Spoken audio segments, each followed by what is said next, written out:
Amid the Kennedy assassination file drop, The Washington Post ran a photograph of the president and First Lady in the front seat of that fateful convertible.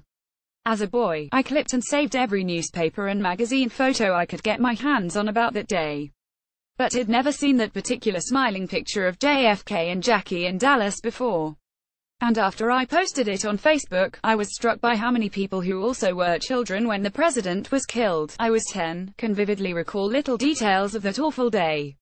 Like the enduring fascination with secret Kennedy files and assorted conspiracy theories, comments posted by some of my Facebook friends attest to the enduring resonance of November 22, 1963. I remember walking home from kindergarten with two classmates from my block to discover all of our mothers sobbing.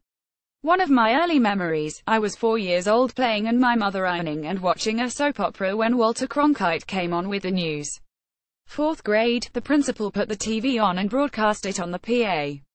We'll never forget, I was in 5th grade at Horton School in North Adams, Mass., and the 4th grade teacher knocked on the door and said we should turn on the radio. An ad for a local department store came on, followed by an announcement that President Kennedy was dead. A girl named Debbie put her head down on the desk and sobbed. The teacher suggested that we say a prayer. Even though we were no longer allowed to pray in school, she said, we needed to pray. So we prayed, and then we walked home to the sound of church bells echoing up the hills from downtown. I was 6 at the time and in 1st grade, I got on the bus to go home and our bus driver was crying.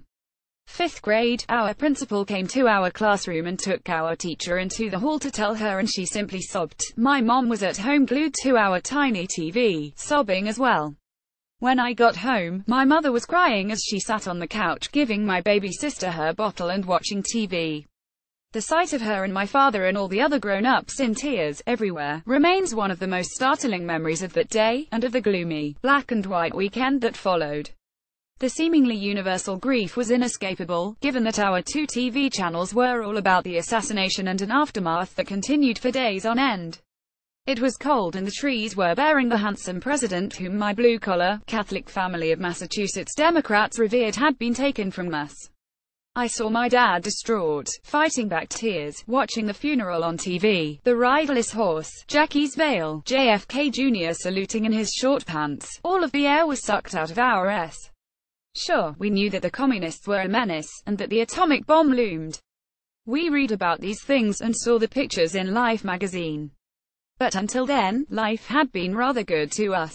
I was 10 and had no idea what a sniper was, no notion that anyone would take aim from a tall building and fire at another human being.